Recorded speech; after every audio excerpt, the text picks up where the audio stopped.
Olá, turminha do nono ano, né? Os nono anos. Grande abraço a vocês. Vamos continuar aí falando sobre Ásia, né? Mais uma aula aí tratando sobre Ásia. Agora nós vamos entrar aí na questão da relação clima e relevo, entre outros, ok? O assunto continua sobre Ásia. Vou dando aí um bom dia, uma boa tarde, boa noite para você. Não sei qual horário você está assistindo. Nesse momento, eu estou durante a madrugada, né? A gente trabalha às vezes à noite, a gente às vezes trabalha de madrugada. E assim, né, gente? O importante é fazer o trabalho. Às vezes, por alguma intercorrência, eu não consigo fazer de dia, mas eu faço durante a madrugada. Às vezes eu trabalho de dia e também trabalho à noite e, se possível, na madrugada. O importante é fazer nossa obrigação, né? Ninguém, ao contrário do que alguém pode dizer aí, professor não está de cara para cima. Nós estamos trabalhando o tempo todo preocupados, né, com vocês. Ok? Então vamos lá para nosso slide, né, para poder expor aí o que vocês precisam ver, né? Vamos aqui ampliar, beleza? Ok? Vamos lá. Relação clima e relevo, né? Isso na Ásia, né?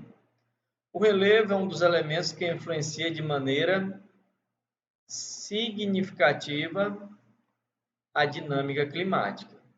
Isso aqui, gente, tem tudo a ver e eu já falei para vocês. A presença, inclusive, de desertos, inclusive na América do Sul, o deserto do Atacama, ele é formado por uma questão climática e de relevo, né? Assim como o deserto do Gobi, na China, entre a China e a Mongólia, também ele existe por causa da questão de clima, da questão de relevo, né? A cordilheira do Himalaia não permite que determinada quantidade de umidade entre no continente e ali se formou um deserto, né? No continente asiático, mais especificamente em sua porção meridional, né? Que é porção meridional, gente? A meridional é sempre mais ao sul, a setentrional é sempre mais ao norte, né? Então, a presença do Planalto do Tibete, o maior e mais elevado do planeta, né? Ou seja, a cordilheira do Himalaia, né? Que ele, além de ser o maior, né, o mais extenso, também é o mais alto, né? E de grandes cadeias montanhosas como o Himalaia, desculpa, exerce papel fundamental no clima, né? Então, o clima é ditado pela presença dessas grandes montanhas, desviando massas de ar, né? Desviando massas de ar. Isso aqui eu já falei para vocês, né? Se eu não falei esse ano, mas eu falei em outros anos, né? Que o que acontece? Deixa eu fazer um desenho aqui rapidamente. Cor da tinta, aqui. Vamos dizer que nós temos uma cadeia montanhosa aqui, né? Aqui nós temos o continente. E aqui nós temos, né, o oceano. Tudo bem, agora deixa eu ver aqui outra cor, né? Aqui um azul mais escuro, né? O oceano, gente, ele cotidianamente ele está mandando o quê? Ele está formando, né, umidade. Essa umidade está saindo do oceano em direção à atmosfera, né?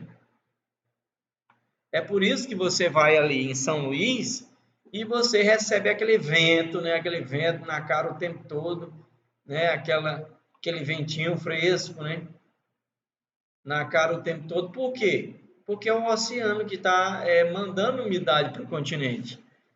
E quem está aqui, por exemplo, no litoral, né? No litoral está de boa, recebe essa umidade. Só que essa umidade, ela sobe para a atmosfera, mas ela tem um limite. Ela não vai subir grandes altitudes. E ela vai o quê? Normalmente ela vai em direção ao continente. Mas quando existe uma cadeia montanhosa, como por exemplo a Cordilheira dos Andes, que é acima de 2.000 metros, e a do Himalaia, que chega quase a 9.000 metros, o que acontece? Essa umidade ela não vai passar, né? Ela não vai passar ela vai se chocar na montanha e descer em forma de precipitação, de chuva. E essa regiãozinha, essa regiãozinha aqui, ó, essa regiãozinha, devido a ela não receber umidade, ela vai receber só o quê? O calor do sol, né? O calor do sol. Muitas vezes ela não tem nenhum rio. Aí o que vai acontecer com essa região? Ela vai se tornar um deserto, né? Vai se tornar um deserto. Ok? E é mais ou menos sobre isso que nós vamos tratar agora. Ok? Espero que você tenha entendido no meio de toda essa bagunça aí, né? Durante as monções de verão, as massas de ar carregadas de umidade, olha o que eu disse aí, ó. Carregadas de umidade, né? Vêm dos oceanos Índico e Pacífico. E são o quê? Olha aqui, ó, que eu falei, ó. Barradas pelo Himalaia, né? Ou seja, é aquele movimento que eu lhe disse, né? Ó, tá aqui, a massa de ar vem, fica na montanha e aqui fica o quê? Só calor, não é isso?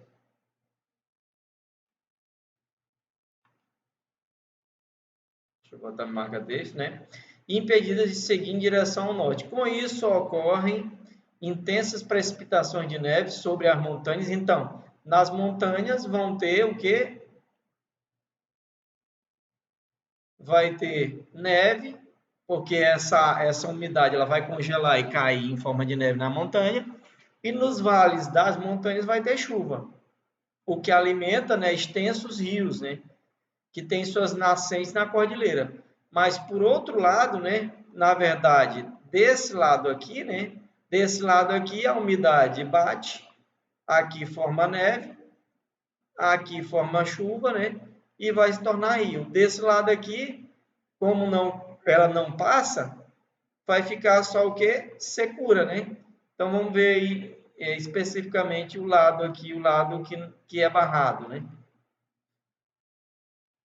Então, por outro lado, o bloqueio dessas massas de ar úmidas na encosta sul do Himalaia contribui com a formação de áreas o quê?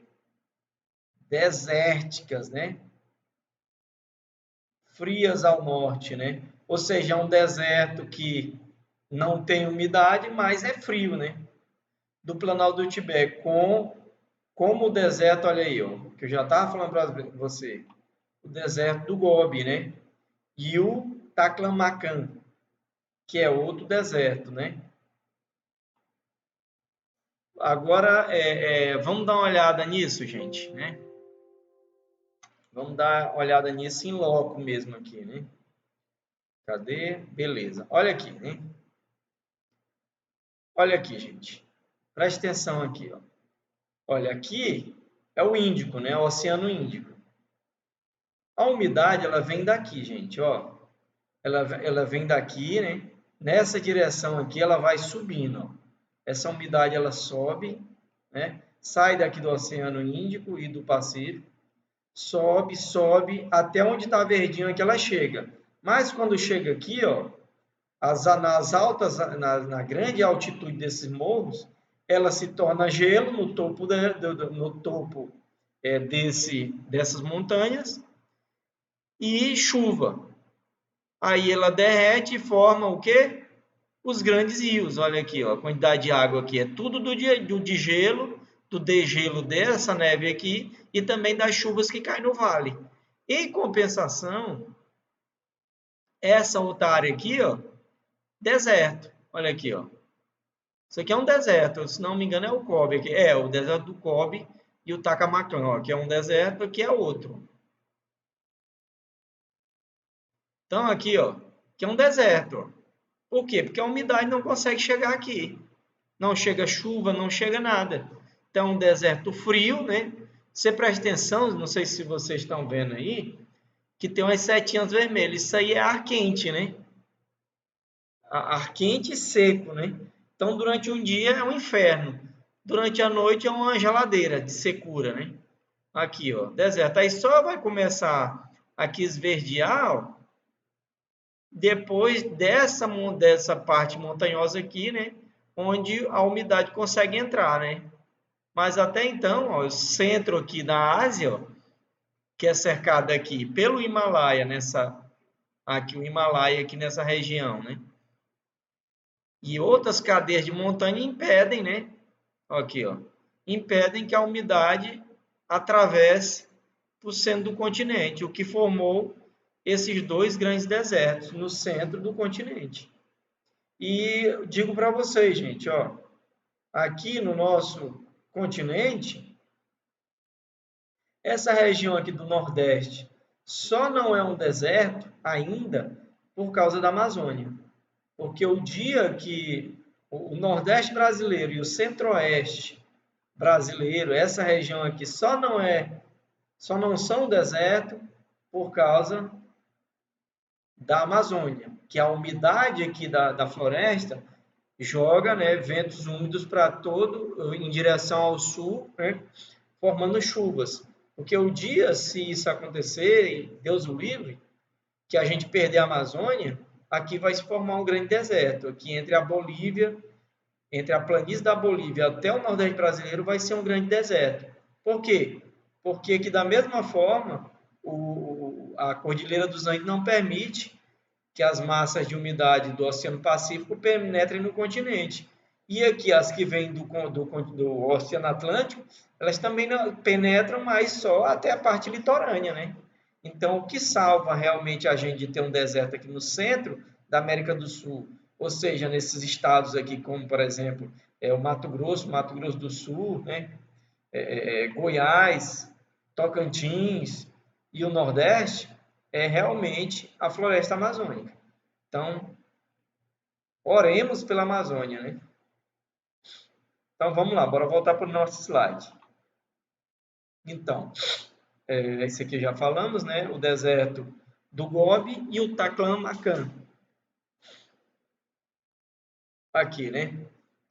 Olha aí, você vê aí a altura dessas montanhas aqui, né? É uma coisa de louco, né? Olha aqui, ó, cidades montadas sobre grandes montanhas, né? Que na encosta do Himalaia, né? Que esse texto você também lê, né, gente? Aqui, formações florestais na Ásia, né?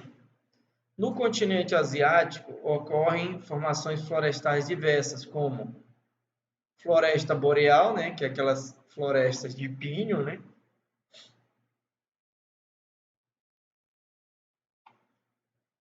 Florestas tropical e equatorial idêntica à amazônica, né? Porque o clima permite. Florestas temperadas, né? Igual às florestas que existem nos Estados Unidos também, por causa que o clima é o mesmo. E subtropical. E, finalmente, alguns tipos de savana nas regiões mais secas, né? As formações florestais vêm sendo devastadas ao longo dos séculos de ocupação humana na Ásia.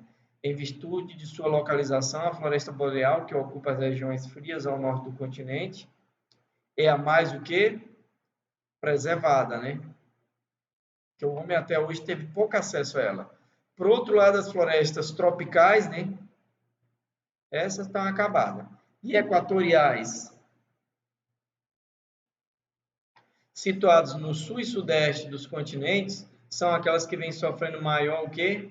Devastação nas últimas décadas, né?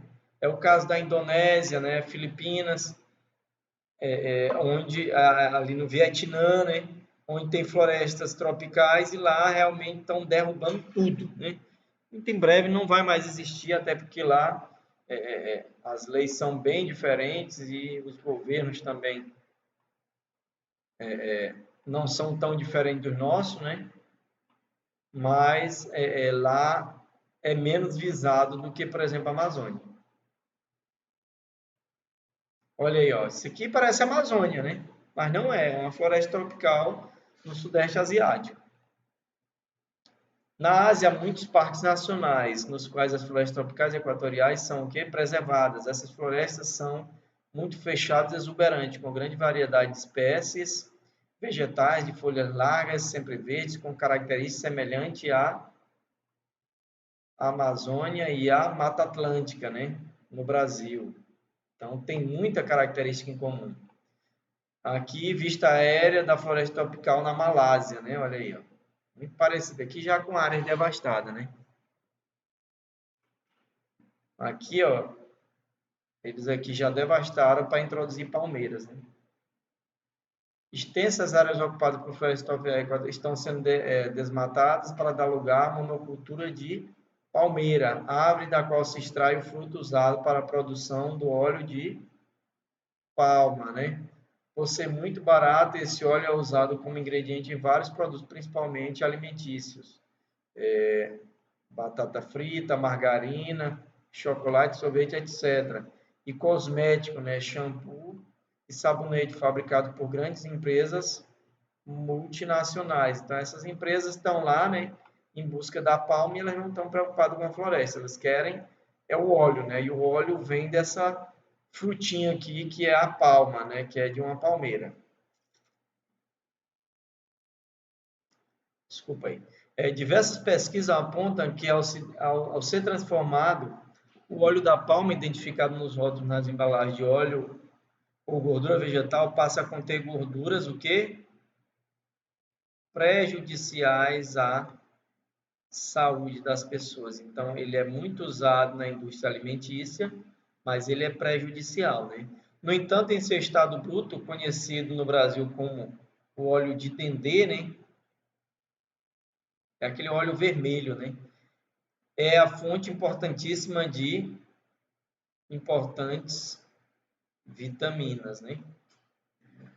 Então, ele, naturalmente, ele não faz mal, né, gente? Mas depois que ele passa pelo processo industrial, ele faz muito mal para a saúde. Aí eu vou alertando vocês aí que gostam de comer batata frita, né? Aqueles salgadinhos, né? Muitos deles levam o óleo de palma, né? Que é produzido lá no Sudeste Asiático, ok? A exploração do óleo de palma costuma ser feita de forma predatória. O que é forma predatória, gente? É aquela que destrói, né? Muitas vezes a floresta e quem vive na floresta, que é os animais. Ou seja, prejudicando comunidades tradicionais. Então, o que são as comunidades tradicionais? Inclusive, tem um conceito ali embaixo, eu vou ler aqui e explicar. Grupos que ocupam e usam determinado território e recursos naturais para garantir seu sustento e para preservar seus modos de vida. Então, são como os indígenas brasileiros, né? Os nossos nativos brasileiros. Eles usam, por exemplo, um rio. Um indígena não destrói o rio, ele não polui o rio. Por quê? Porque a cultura dele é comer o peixe, então ele não vai sujar o lugar onde ele tira a comida dele, né? Ele não vai cuspir no prato, né? Então, que vivem nas florestas e dela dependem para tirar o sustento. Como muitas dessas comunidades não vivem nas áreas legalmente demarcadas, então algumas dessas áreas, né, não existe uma demarcação, não existe um documento para garantir o direito dessas pessoas. Então, essas empresas, né, conseguem licença com o governo, né, vai lá dar um dinheirinho para o deputado, para o senador, né, derrama um dinheiro para o governo e simplesmente ocupa e devasta aquela área, né, para explorar economicamente, desconsiderando a necessidade do quê? Da população local. E os governos que eram para defender essa população, pelo contrário, estão vendendo, né, aquela área para as multinacionais, pensando nos dividendos de impostos e, obviamente, nas propinas, né, que normalmente são pagas. Além disso, os trabalhadores estão sujeitos a mais condições de trabalho, né? Ou seja, alguma dessas indústrias se estabelece e diz, não, nós estamos devastando, mas nós estamos oferecendo emprego, né? Mas o emprego é com a semi-escravidão, né? Nos últimos anos, empresas e organizações ambientais, como o Greenpeace, né, por exemplo, têm realizado campanhas a favor da produção sustentável do óleo de palma, né? Ou seja, ninguém é contra a produção do óleo de palma, mas de forma que ele seja sustentável, né? Para evitar a expansão do desmatamento e preservar o modo de vida das comunidades tradicionais. Então, a principal preocupação é que diminua ou acabe o desmatamento, né? E que se preserve o modo de vida dessas comunidades, né? porque são culturas que, se forem destruídas, não podem ser substituídas. É a história que se perdeu, né? Muito bom, e agora a gente tem a atividade aqui para vocês, né? Identifique as regiões da Ásia onde estão localizados os seguintes países. Você vai dizer a região onde está Japão, China, Israel e Catar, Índia e Paquistão. Aqui é uma, ó, Japão e China, Israel e Catar, aqui é uma região, aqui é outra região, Índia e Paquistão é outra região, Cazaquistão e Uzbequistão é outra, Indonésia e Tailândia é outra. Então você vai ter que dizer o nome de cada uma das regiões. São 1, 2, 3, 4, 5 regiões. Qual região não é banhada por nenhum oceano? Aí uma dessas regiões não é banhada por nenhum oceano. Você vai dizer também. Que região é constituída somente por um país? Que país é esse? Então, você vai dizer o nome dessa região e o nome desse país que formam uma região só. Qual região apresenta o maior número de países? Qual dessas regiões? Ok? Beleza? Boa sorte e até a próxima. Valeu, gente!